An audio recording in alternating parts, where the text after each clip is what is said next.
tardes a todos. Querido Pablo, gracias por reunirnos aquí hoy.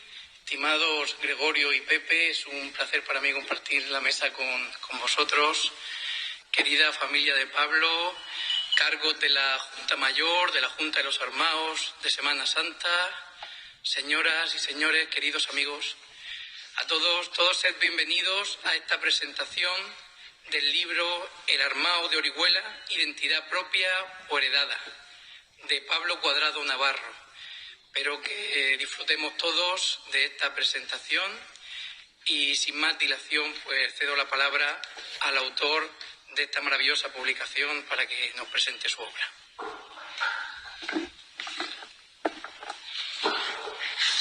¿Se me oye bien? Sí. Bueno, como todos me conocéis, ahora soy una persona bastante extrovertida, pero antes la discreción era mi seña de identidad. Y entonces, para evitar liarme antes de nada, quiero leer algo que no quiero que se me olvide, antes de empezar lo que es la presentación del libro. Lo primero, gracias a todos por asistir, mis compañeros de la Dirección de Salud Pública, la gente de Semana Santa, mis compañeros de los Armados, público en general, familia, amigos. Este proyecto llevaba tiempo fraguándose y el día que se hizo el nombramiento de los cargos de la Sociedad Compañía de Armados para los próximos años 2021, lo puse en conocimiento de Ramón Sáez, que por circunstancias no ha podido asistir. Casi estaba acabado, ya que empecé a escribir y páginas tras páginas tras páginas vi que iba tomando diferentes rumbos. Me desviaba de la idea primigenia y finalmente tuve que sintetizar para llegar a la publicación que tenemos. Tengo algo más en mente para un próximo proyecto. Bueno, digo un próximo proyecto, pero tengo varios próximos proyectos para los Armados. Pero tendréis que esperar un tiempo porque mis hijos son muy pequeños y no tengo tiempo de hacer muchas cosas más. Llevar a cabo este proyecto ha sido el fruto del estudio durante años de lo que es la figura del Armado de Orihuela, de los ánimos de muchas personas para que publicara mis descubrimientos, el querer compartir mis conocimientos con el resto de los Armados, amantes de la Semana Santa, y la promesa a Carmelo Illescas de que lo llevaría a cabo, ya que él contaba con que escribiera la continuación de su fabuloso libro. Y entre risas, cogí el guante que me lanzó y le dije, bueno, lo haremos entre los dos, pero si lo hago, lo tendré que hacer solo, desafortunadamente. Lástima que Carmelo no esté aquí para ver finalmente este proyecto acabado. Como ven ustedes, nos acompañan un par de trajes románticos, porque es la denominación que tiene este traje de Armado de Orihuela, que son propiedad del próximo abanderado de la centuria romana, don José Antonio Cuadrado, que creo que lo conocen y algo de relación tengo con él. También iba a traer dos cascos, uno de mi hermano y uno mío, con sus plumas y súper engalanados. Pero hoy he traído este antiguo casco que ven ustedes aquí, castigado y negro. Ha sufrido incendio, ha sufrido agua, pero hoy tenía que ser este. Es el casco de Carmelo Illescas y no ha faltado a su promesa y hoy está sentado en esta mesa con todos nosotros. Entre mis compañeros y amigos dicen que soy el más purista de todos, porque estudio los orígenes de la indumentaria e intento ser el armado más perfecto, en los cánones románticos. Pero están muy equivocados y aprovecho para decirlo públicamente. La pureza está en hacer las cosas con humildad, honestidad y corazón, porque el mero hecho de vestirse de armado, hacerse un traje y salir de armado para engrandecer nuestra Semana Santa, que es lo que hacen ellos, es lo realmente puro. Y para comenzar esta presentación quisiera hablar de la globalización y de las modas. A día de hoy se habla mucho de que gracias a Internet y las comunicaciones el mundo está globalizado, pero cuando se reglamentaron estos armados que todos conocemos, había una globalización, y voy a empezar a explicarla. Cuando se reglamenta esta centuria, nos encontramos en el pleno romanticismo español. E igual que se da el romanticismo español, se dan mucha serie de cosas en Europa, y se dan muchas modas. Entre ellas aparece el traje romántico de armado que todos conocemos. Aquí tenemos a don Ramón Montero Mesples, a José Luna Espallardo y a Francisco Montero. Estos tres trajes podemos decir que son como el santo grial de que es un traje de armado. Como ven ustedes, sus cascos empenachados, sus celadas, sus puntas de flecha con borla, sus corazas, su capa puesta a la antigua, que ahora explicaré que es puesta a la antigua. Y entonces, pues, a partir de aquí, vamos a ver cómo surgió todo. Porque, como ven ustedes aquí, tienen un brocado de terciopelo, igual tienen esa capa, y tienen sedas, como ven aquí en las corbatas, tienen mucho metal y mucho terciopelo. Cosas que se dan en las otras centurias romanas que se estudian. La colocación de la capa y la evolución. Había cosas que yo sospechaba pero hasta que, indagando en material inédito, como son estas dos fotos, encontré que aquí, si se ven ustedes, hay un pliegue, que yo no comprendía por qué era. Yo veía esta de Ignacio Genovés y veía ese pliegue y tampoco lo entendía. Y entonces, en una conversación con Francisco Montero, otro gran armado, me dijo que la capa antes se ponía de otra manera y que la capa resbalaba. Yo no entendía por qué me decía que la capa resbalaba por detrás y que como la llevábamos ahora era una evolución. Aquí tenemos a don Mariano Andreu con la escuadra de alabarderos. Y como curiosidad, este señor que tienen ustedes aquí tan simpático es el Pitoto, el famoso Pitoto. Y esto es en el puente de Poniente. Pero viendo esta foto que encontré por casa, vi la primera vez un traje de armado fotografiado de espaldas, porque siempre se hacían las fotografías de frente. No interesaba la imagen del armado. Y vemos aquí un pequeño pliegue que deja ver algo. Bueno, vemos el maravilloso carro de Louis Bonnet, que trajo desde Cieza, pero eso es otra historia que la dejaré para posteriores estudios. Y otra foto que me hicieron llegar, que está revelada desde un negativo de cristal, que aquí vemos a la centuria romana, es de las primeras fotos que hay, en 1902, dando la vuelta a la no Plaza Nueva, porque entonces simplemente era un solar. Y como dice José Luis Gil, aquí está la casa de mi abuela. Entonces vemos cómo los armados desfilaban de una manera distinta, desfilaban en filas. Vemos aquí la antigua bandera bífida que no ha llegado hasta nuestros días. Vemos a los alabarderos. Y aquí este abanderado que por la fecha tiene que ser don Carlos Montero, del que no conozco ninguna foto. Y este señor, ampliando muchísimo la foto, por la coraza y por el casco no, pero por la falda yo diría que José Luna es Pallardo. Aquí vemos en detalle cómo la capa iba cruzada detrás, dejando entrever la espalda, ya que antes los petos iban peto y espaldar y dejaban entrever todo lo que era el metal. Y aquí vemos a don Carlos Montero con la espalda al aire. Cuando acabe la exposición, si quieren ustedes, ese traje se ha colocado la capa a la antigua y se ve como documento gráfico moderno cómo llevaba la capa los antiguos armados a principios del siglo, cuando se reglamentó la centuria. Porque antes de que se reglamentara no hay ningún documento ni ninguna fotografía, porque no existían los aparatos de fotografía, pero grullada de padre, perdónenme ustedes, y entonces no hay ninguna descripción de cómo era un traje de armado y cómo se ponía. Motivos y ornamentos del traje romántico. Como muestra un botón, este es un traje que iba a venir, pero por circunstancias no ha venido. Es el traje mío de abanderado de 2002. Y en una conversación, igual que como le he comentado antes, con Francisco Montero, me decía que este tipo de bordado en galón se llamaba bordado de corona. Yo no lo entendí hasta que un día me dijo, sí, eso se llama bordado de corona y tiene su razón.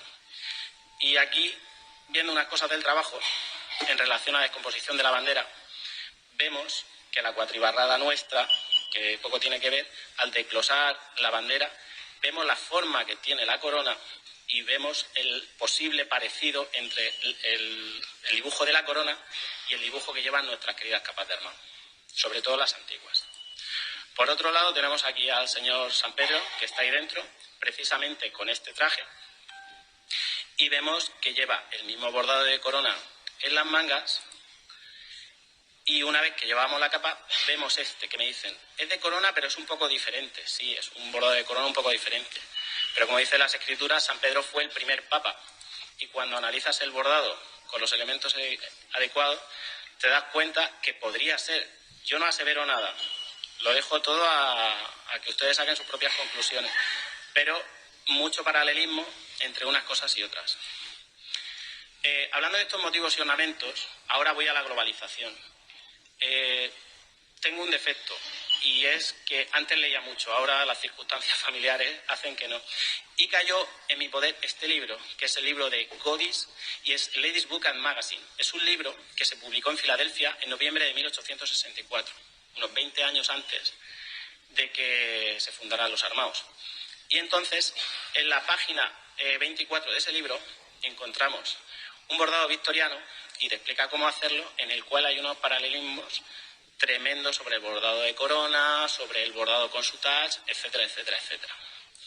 Nos vamos a Francia y dentro de los bordados de los ejércitos coloniales, este particularmente es un bordado de coronel de un francés que estuvo sirviendo en el Sáhara, que tuve la suerte de verlo este verano porque mi suegro es amigo del propietario del Museo del Sáhara de Montpellier. Vemos ese paralelismo. Luego, cae otro papel en mi poder.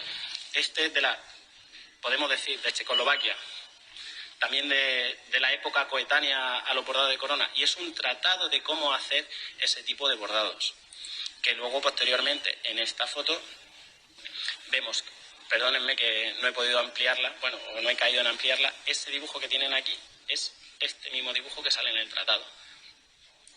En Rusia también encontramos otro tratado de bordado sobre los motivos que vemos reflejados en los trajes de armao, en los trajes de santos, en la moda victoriana, en la uniformería militar, y encontramos muchísimos paralelismos. De ahí hablo de la globalización, porque en escasos 10 años, que me van a decir en mucho tiempo, pues sí, pero para cuando costaba casi 6 meses atravesar el Atlántico, vemos muchísimos paralelismos en diferentes partes del globo de cosas muy similares.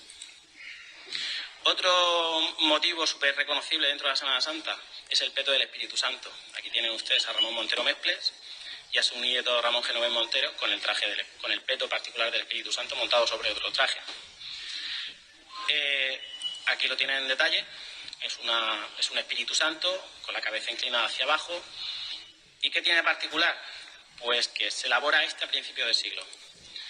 Y lo encontré en Irlanda. El paralelismo dice cómo dos bordados que se han hecho más o menos en la misma época distan tanto, no es tan exclusivo de aquí de Orihuela. Pero es que nos vamos a Italia y encuentras este. Y luego nos vamos a la Catedral de Arles y encuentras este. Entonces, ¿qué tienen en común todos los talleres de bordado? Este dibujo. Me van a decir, si mira hacia el otro lado, antes los bordados se hacían con calcos. Y entonces tú cogías el original, le dabas la vuelta y empezabas a bordar. ¿Y qué tienen en común todos los bordados? Que tenían un taller de bordados. ¿Y qué habían en los talleres de bordados? Las máquinas Singer. Tampoco lo puedo aseverar al 100%, pero saquen ustedes sus propias conclusiones. Los cascos del traje romántico. Aquí tienen uno, pero tiene muchísimas peculiaridades. Este es don Ramón Montero Mesples y su casco de capitán de la centuria. Aquí hay varias personas que tienen un casco así, José Luis Gil, Luis José, Pepe Gálvez, y el casco es muy similar a este. Pero encierra un secreto que creo que nadie lo ha visto antes. El capitán siempre se representa con 3 estrellas. Y aquí encontramos que en el galón del casco tiene 1, 2 y 3 galones. Y cuando se van a la celada, tienen 1, 2 y 3 hojas de laurel.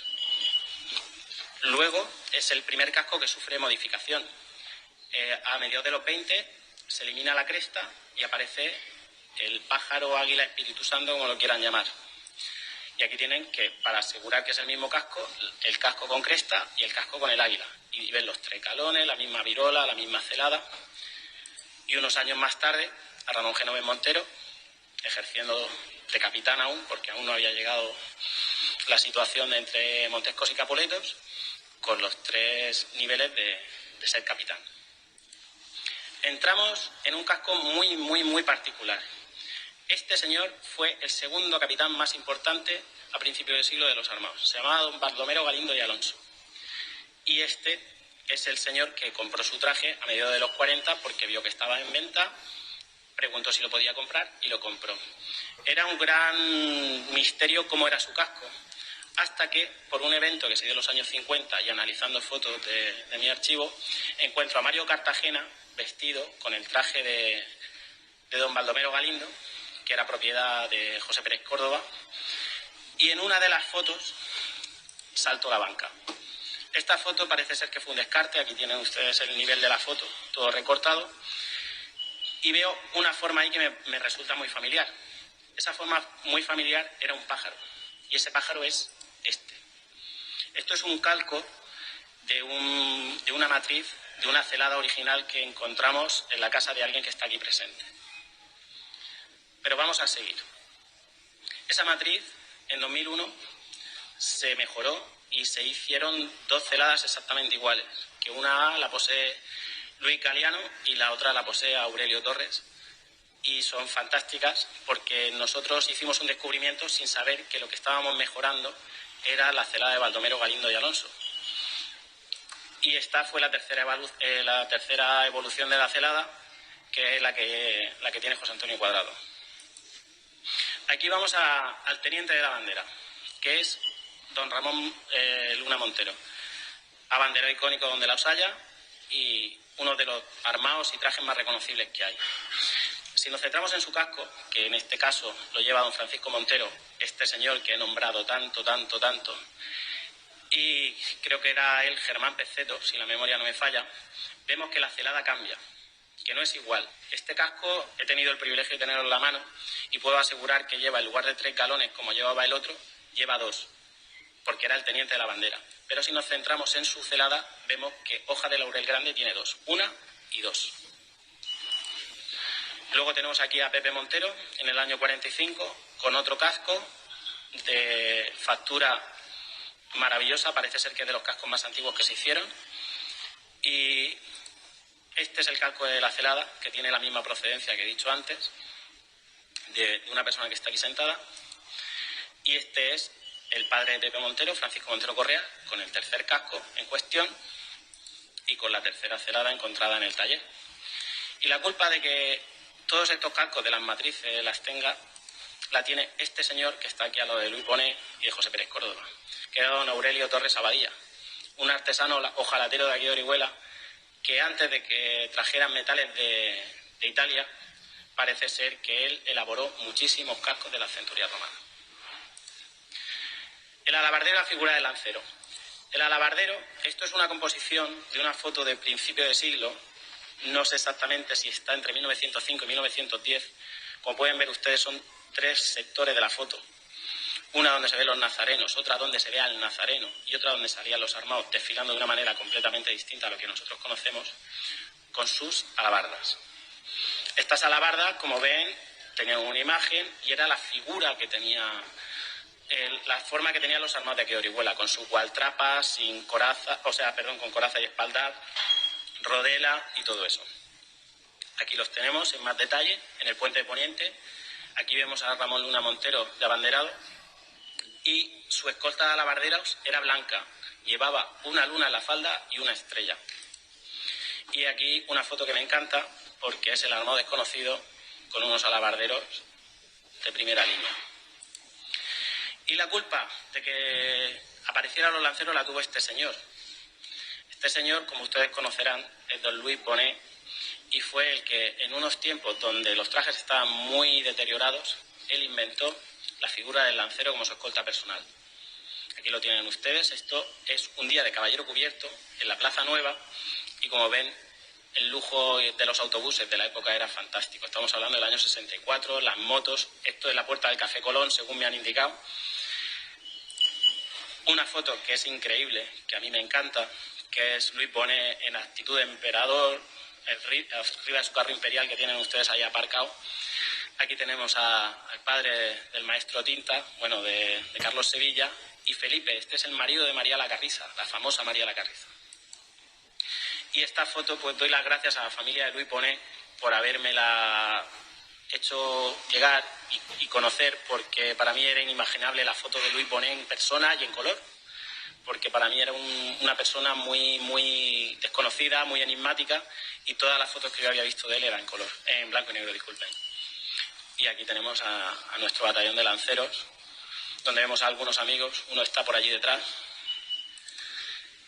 Y aquí vamos del caracol. Aquí a lo mejor genera un punto de controversia, porque aquí se hace el caracol todas las noches cuando acaba la procesión.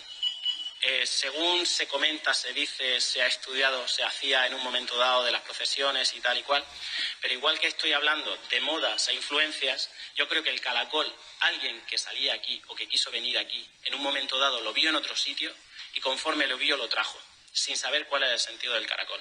El sentido del caracol, dentro del mundo romántico y de las representaciones de la Semana Santa, es el ejercicio militar que hacen los romanos cuando Jesús resucita.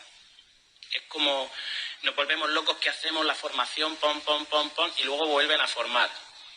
Aquí se ha tomado esa tradición lo veo perfecto, soy un armado de Orihuela y yo no acabo la procesión hasta que el caracol no se deshace, pero también vamos a pensar que hay un poco más allá de todo esto.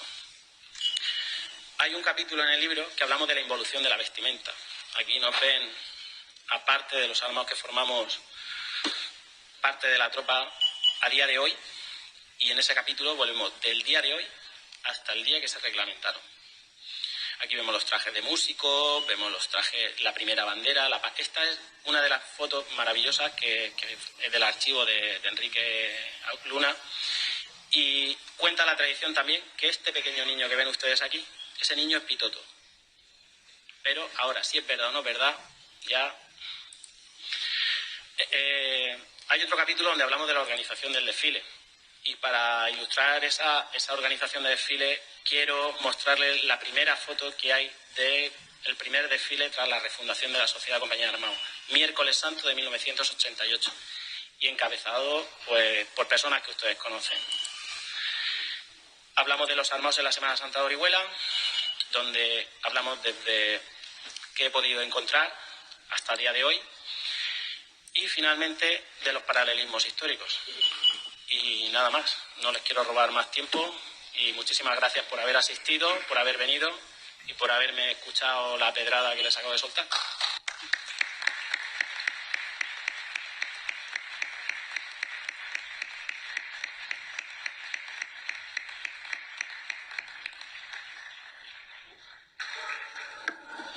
Bueno, tras la brillante exposición que nos ha regalado Pablo, las personas que estamos aquí en la mesa vamos a hacer una breve comunicación con nuestras impresiones a propósito. Pues, a mi parecer, la publicación de Pablo es una pequeña joya. Una joya que nutre el patrimonio de Orihuela, en concreto su patrimonio documental en referencia a su Semana Santa y especialmente a la Sociedad Compañía de Armados. Que servirá en el futuro, en mi opinión, de pequeño manual de referencia al que acudir para saber más sobre la vestimenta, los enseres y la organización de este ejemplo, de este carismático ejemplo de nuestra Semana Mayor. Y Pablo ha nutrido su exposición con múltiples ejemplos, pues sabemos ahora que los motivos de los trajes tienen se encuentran referencias victorianas, militares, religiosas, por supuesto, con esa representación del Espíritu Santo. Ha presentado múltiples ejemplos internacionales. Es muy curioso ver cómo la Semana Santa de Orihuela, los armados no son estancos, sino que se nutren de ese barroquismo, de ese ejemplo de los bordados, de los motivos, pues que supera nuestras fronteras. Y luego, pues, sobre todo también con el ejemplo fotográfico que nos regala esta obra, pues tenemos muchísimas curiosidades. Yo, por ejemplo, quiero apuntar la foto esa de ese capitán, que después sería el emperador, que va en esa litera, en esa especie de silla gestatoria. Impresionaría verlo por las calles de Orihuela. Y también esa multitud de personas, de apellidos, Oné, Montero, tantos otros, esa multitud de personas que han conformado la historia de los armados y por tanto de la Semana Santa de Orihuela.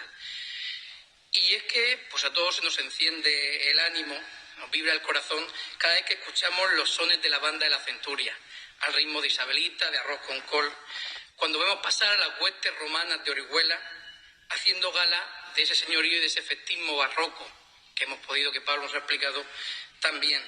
Cuando contemplamos a esos armados, que hay un texto breve de Jorge Manrique que habla sobre las virtudes de los españoles, del caballero español, tratando de ejemplos de grandes personajes de la historia de Roma.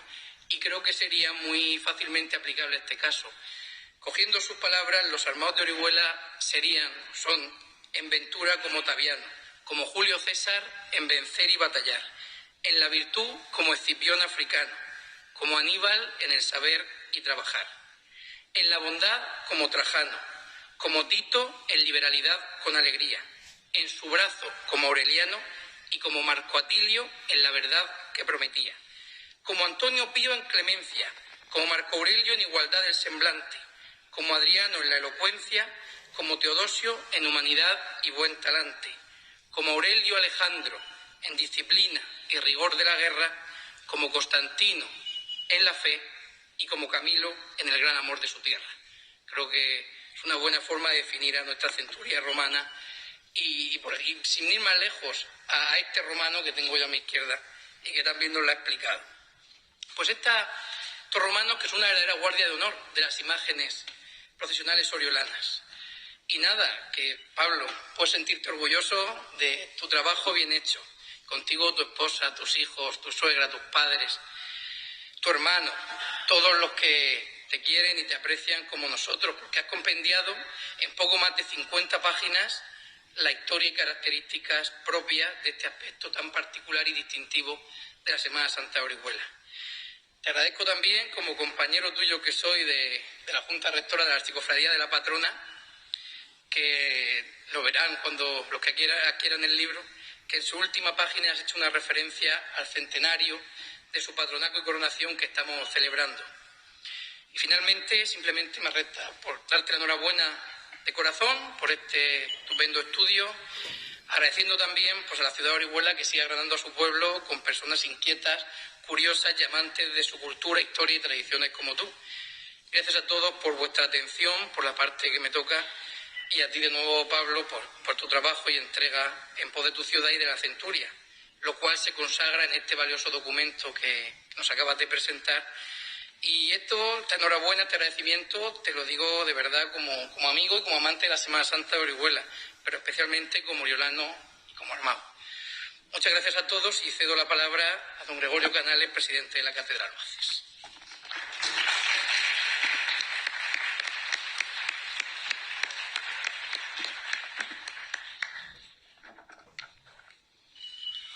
Buenas tardes a todos. Yo quiero hacer mía en estas primeras palabras que voy a dirigirles a ustedes una frase que me impactó cuando la leí por primera vez y es del escritor catalán Josep Pla. Josep Pla es una persona, bueno, ya murió, se le considera uno de los grandes escritores de la modernidad catalana. Era escritor y periodista, tenía unas crónicas fantásticas y era un enamorado de las tradiciones de Cataluña, de su paisaje, sobre todo del Ampurdán, y ha dejado unas descripciones extraordinarias de ese paisaje. Y hay una frase que al leerlo en un libro del año 49, yo la hago mía y me imagino que la compartirán todos ustedes conmigo, y creo que refleja muy bien lo que Pablo, el ejercicio que nos ha hecho hoy, el libro que nos ha presentado y que ustedes podrán disfrutar en unos momentos, ¿no? Y es que Josep Pla decía, es más difícil describir que opinar, infinitamente más, por eso todo el mundo opina.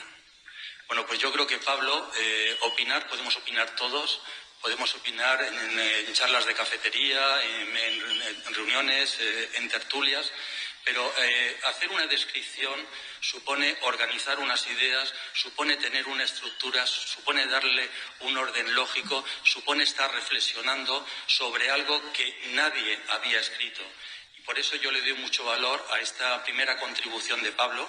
Espero que, como él nos ha dicho, tiene otros proyectos. Yo, tras su exposición, ya intuyo cuál puede ser el segundo proyecto, porque creo que con la pasión que Pablo le pone a las cosas nos ha adelantado una serie de características que no las he visto reflejadas en el libro que hoy presentamos. Y me imagino que quiere madurar más esa idea, quiere reflexionar más para llegar un poco al origen y buscar esas similitudes. De manera que le felicito y quiero felicitarte por ese ejercicio, que es un ejercicio intelectual de buscar esos referentes, crear ese orden lógico y, sobre todo, encontrar grandes aciertos para aproximarnos a ese estudio de una parte de la Semana Santa, de lo que es una sociedad, la de los armados. Ya sé, y él lo cita y lo ha dicho aquí, que está el libro de Carmelo Illescas, que aparece como una obra completa, pero precisamente el estudio de Pablo abarca abarca unas facetas que es todo lo que tiene que ver con la indumentaria, con el casco, el porqué de todo ese ropaje que no se contempla en el libro de Carmelo Illescas. Yo no lo tengo, lo vi en una ocasión, me pareció una obra muy documentada y una obra muy densa, pero veo que Pablo va incorporando nuevas facetas pues para al final rematar todo ese proyecto, porque sé que él es algo que lo vive. Yo conocí a Pablo ya hace muchos años, llevo 21 en la Cátedra de Arzobispo Loaces, y él era alumno, asistía a los cursos que montábamos en aquella época cuando eran los créditos de libre elección curricular, que tenían que ver con el patrimonio, con la tradición, y para mí la idea de Pablo siempre va asociada a los armados. Yo puedo decir como el lema de los Reyes Católicos, monta tanto, tanto monta, porque hablar de Pablo es hablar de los armados, y hablar de los armados para mí es hablar de Pablo, porque es algo que lo vive. Y lo vive, y creo que hoy lo hemos visto todos en su exposición, y cuando una persona habla con esa emoción, quiere llegar a ese detalle, busca esas similitudes, es que se pasa el día, y a mí me lo ha demostrado, porque cuando va a recoger a Enzo y a su hija al colegio, siempre me enseña en el móvil, mira, he adquirido esto, me han facilitado esta foto, he encontrado este otro documento, y yo sabía de la existencia de esa investigación de Pablo desde hace muchos años.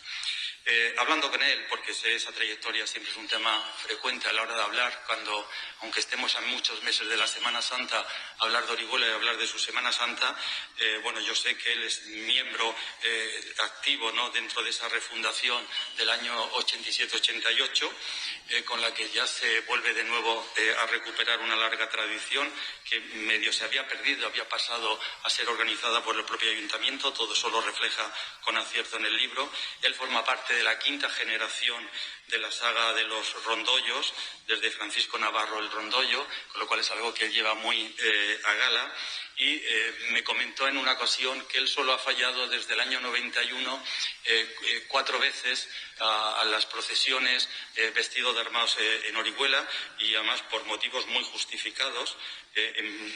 3 veces porque le tuvo que ceder o prestar su traje a su hermano José Antonio. Hoy día él es el que presta trajes a otras personas, ¿no? Yo tuve la suerte de disfrutar el primer año, en el 2014, cuando el ayuntamiento me nombró caballero cubierto, salí en el desfile, iba muy bien escoltado con amigos que hoy están aquí, Pablo y Luis. Y la verdad que disfruté de esa tradición, de ese arraigo, y sobre todo de el cariño, ¿no?, que se le pone a toda esa organización en el desfile y en la participación activa en la Semana Santa de Orihuela. Yo sé que él tiene un gran archivo fotográfico, aquí nos ha expuesto, me consta que tiene más de 260 fotografías, con lo cual puede hacer ese seguimiento minucioso de cómo se ha ido incorporando, y lo ha puesto de manifiesto, celadas, variaciones en el casco, cómo se han ido modificando la propia indumentaria. Y puesto que él no ha hablado propiamente del esquema del libro, pues lo voy a decir yo. El libro está organizado en 8 capítulos con sus conclusiones. Luego al final aparece un glosario y también aparece una relación de armados que han sido importantes para la organización de la sociedad. Sabemos que hay 3 grandes etapas, no sé si están estudiadas, pero yo creo que es un libro que uno se queda con ganas de más, ¿no? La primera etapa, donde ya se cita en el siglo XVII, en la incorporación de la Semana Santa. La fundación a finales del siglo XIX, 1891, y esta refundación en el año 1987. Y el libro tiene para mí apartados que creo que son importantes, y que yo le animo a Pablo a que continúe un poco en su investigación y en esa búsqueda, porque presenta esquemas donde uno dice, aquí hay un filón para poder ir tirando. Y yo le quiero comentar mi propia experiencia, ¿no? Él nos hace una primera clasificación de la vestimenta de armado de tipo clásico, la más purista, la que recuerda pues cómo se vestían las legiones romanas. Luego la indumentaria barroca, y por último la indumentaria romántica, que es de la que parte en el siglo XIX en la sociedad oriolana. Bien, todo eso está dicho de forma muy acertada, pero uno quisiera encontrar más porque él aporta muchos datos, ¿no? Similitudes con la escultura de Salcillo, con el Belén que Salcillo hizo para la familia Riquelme, con otras manifestaciones que recogen esa indumentaria en Sicilia, la de los Pupi, de manera que yo creo que hay ahí, Pablo, una gran línea para ir trabajando. Y yo te puedo decir que yo cuando en el año 87 defendí mi tesis doctoral, era una tesis doctoral como las que se hacían entonces, tenía 1000 y pico páginas, encontré un documento en el archivo de Orihuela que yo en aquel momento, pues recién acabado, pues, sí, lo reflejé en 8 páginas, pero no tiré del hilo. Bueno, eso se hace en el año 87. En el 2014 sacó un libro de 450 páginas que es Herencias en beneficio del alma. Es decir, cuando uno se mete en la investigación, si se mete en profundidad, encuentra un campo tremendo para poder hacer una obra de una proyección y cerrar definitivamente un tema. Yo es lo que le digo muchas veces a los alumnos cuando vienen con me diriges el TFG o me diriges el trabajo final de máster, siempre le digo lo primero, yo quiero hacer esto, digo, no, preséntame un esquema, porque viendo el esquema ya podemos intuir si al final el resultado será el que se espera, porque un esquema es hacer el planteamiento y creo que Pablo tiene en su libro un esquema magnífico, un esquema que se le podía dotar de mucho más contenido. Por lo que he leído, yo sé que los armados deben mucho, y lo ha citado aquí, y además lo cita con emoción y con recuerdo, a Ramón Montero Mesples y a don Luis Bonet. Y además, don Luis Bonet, que por su profesión, al tener sastrería, animó mucho a que no se perdiera esa tradición oriolana. Y yo destacaría también, por último, para finalizar, la modestia, ¿no? de Pablo a la hora de hacer la presentación, y lo hemos visto, dice, yo no asevero nada. Pues yo creo que sí que hay que aseverar, porque tú eres el que conoces el tema, tú eres el que lo ha estudiado, tú eres el que estás estudiando y estás viendo las similitudes que has encontrado, como has puesto de manifiesto magistralmente, con otros países, y yo creo que, una persona más autorizada que tú, ¿no?, para poder hablar con propiedad de lo que estás haciendo. Y luego yo destacaría de Pablo también que le gustan los pequeños detalles, que repara en las pequeñas cosas, y a mí, viendo que es una persona joven, es algo que lo veo entrañable y que me emociona cuando vemos cómo la sociedad va evolucionando, y sobre todo nuestros jóvenes que no tienen ese apego a lo suyo, a su cultura, a sus tradiciones, que a lo mejor pasan olímpicamente de las personas mayores porque ya consideran que no sirven para nada en la sociedad. Yo tengo que agradecer que Pablo ha cuidado una serie de detalles, como voy a decir. En primer lugar, los logos. Los logos que aparecen al final del libro. Yo me quedo muy sorprendido porque ha puesto el logotipo de la cátedra de Arzobispo lo haces. Yo te lo agradezco mucho, incluso adentro haces un agradecimiento y también me citas a mí. Yo ciertamente tengo que reconocer que no he contribuido en nada. Mi única contribución ha sido, una vez que ya sabía que el libro estaba hecho, diseñar la tarjeta de invitación, que me imagino que todos conocen. Por un lado, considero que es una tarjeta bastante atractiva, donde aparece un dibujo de Pablo que le hicieron a Pablo, que me parece fantástico. Con lo cual, bueno, pues te agradezco que hayas contado con nosotros, porque si hay algo que tengo con relación, no como persona, no como Gregorio Canales, sino con relación a la cátedra, es la cantidad de buenas personas que se han vinculado a la cátedra y que la han hecho como suya, ¿no? Y creo que ese puede ser el caso de Pablo Cuadrado, con lo cual habla muy bien de su forma de ser, ¿no? También el primer logotipo es un homenaje a todos sus antepasados, porque fusiona el pendón de guerra de Pedro Cuadrado Enrique Villa, que fue sargento de dragones en la Guerra de Independencia, con el escudo de la familia Navarro, con lo cual hace una composición que ha quedado muy vistosa, porque además está en color, queda muy bien, y por último aparece el logotipo de la Junta Mayor de Cofradías, Hermandades y Mayordomías de la Semana Santa de Orihuela, porque además creo que es de recibo, todas las cosas de la Semana Santa deben de venir con el sello, ¿no?, de la propia entidad, que es la que está trabajando por proyectar mucho mejor esta identidad de Orihuela y en parte de toda la comarca, ¿no? Y por último, pues para finalizar, también Pablo, además de lo que ha dicho Gonzalo, ese detalle de poner este libro, se terminó de imprimir el año del centenario de la patrona de Orihuela, la Virgen de Monserrate. Yo también quiero ver aquí, y lo cita en una línea, pero uno se queda con ganas a veces de sacarle más, ¿no?, ese cariñoso recuerdo que Pablo hace a la mujer, sobre todo en su madre, en María José, cuando lo ha vestido tantas veces, porque la indumentaria de armado es una indumentaria que necesita mucho el apoyo y sobre todo tiene la suerte de contar con Sandy y con su mujer, que también, pese a no ser oriolana, no vivir tanto nuestras tradiciones, yo creo que las siente como algo propio y la verdad que creo que eso es admirable, porque yo he estado en vuestras casas y sé que durante esa semana por aquí cuelga una cosa, por allá cuelgan unos puntos, por aquí viene el casco, es decir, la casa está solo para los armados y sobre todo pues reconocer en Pablo que esa tradición y ese cariño que él le tiene a las cosas se lo ha sabido transmitir a sus hijos. Hoy están aquí Laila y Enzo siguiendo el acto con emoción y también participando activamente en los armados de Orihuela. De manera que, Pablo, felicidades, te agradezco tu reflexión, tu contribución y no la olvides porque has adelantado temas que no están en el libro que has escrito y yo creo que son temas muy interesantes. Sobre todo habría que indagar el siglo XIX. Yo creo que el siglo XIX, y tú lo pones muy bien, es el siglo del romanticismo, es el siglo donde los gremios acaban, pero si acaban los gremios y acaba ese colectivo de bordadores que está tan enraizado y el traje de armados es un traje evidentemente muy rico, pues yo creo que bueno, una cosa es que acabe la institución gremial, pero las habilidades que tenían las mujeres o que tenían los bordadores es algo que se mantiene en la sociedad y buena prueba es que esta asociación es la primera que nace en España en el siglo XIX. Y luego corresponde con una época, y se ve claramente en las fotografías, donde esa sociedad todavía es una sociedad con muchos contrastes de carácter social, ¿no?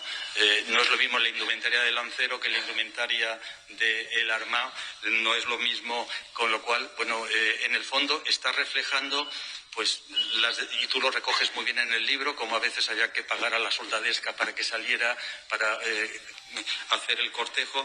Yo creo que eso es un tema a tratar y que tiene que ver todavía con el esplendor de la seda, porque la seda llega hasta los años 60 del pasado siglo.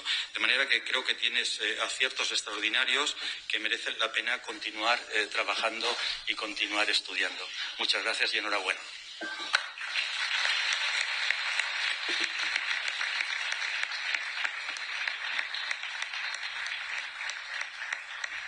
Y para finalizar, tiene la palabra el presidente de la Junta Mayor de Cofradías, Hermandades y Mayordomías de la Semana Santa.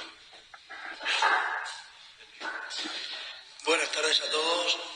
Poco más que decir, después de la lección magistral que nos ha dado Pablo y posteriormente Gonzalo y Gregorio.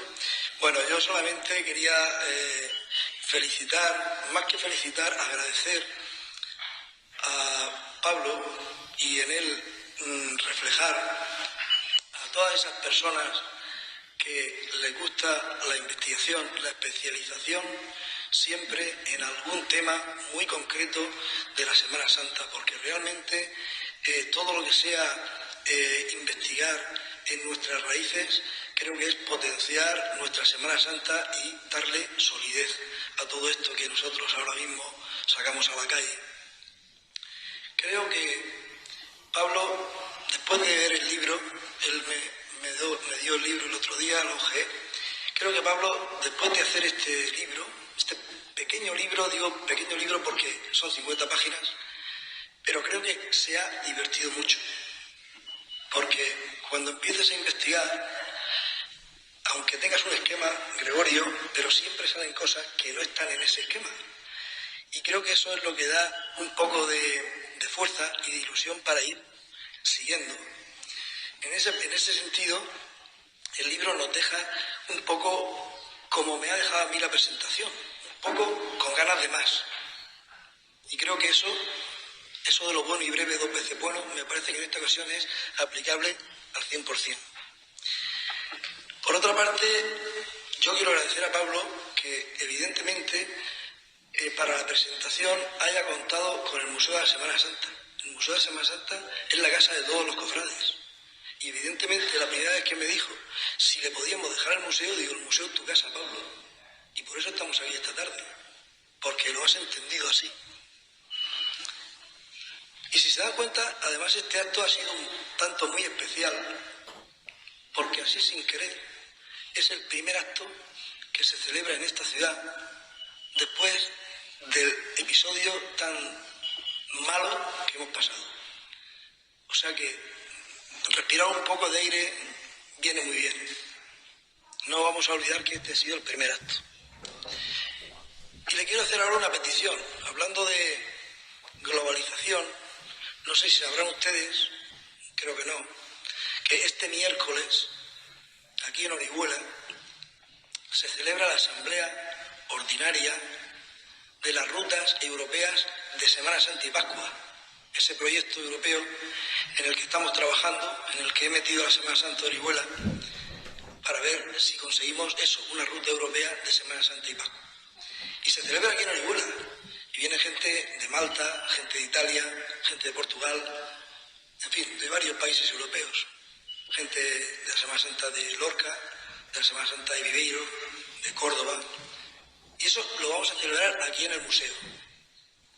Y yo le voy a pedir a Pablo si me dejara estos dos armados que tenemos aquí detrás, porque el miércoles he de tener el museo muy bonito para esta gente. Espero que me diga sí. Y con esto... Al propietario los trajes. Bien. Si fueran los míos, yo diría que sí, pero... Y por mi parte, pues nada más. Creo que hemos pasado un rato muy agradable. Muchas gracias otra vez. Y tienen ustedes aquí su casa para cuando quieran. Muchas gracias.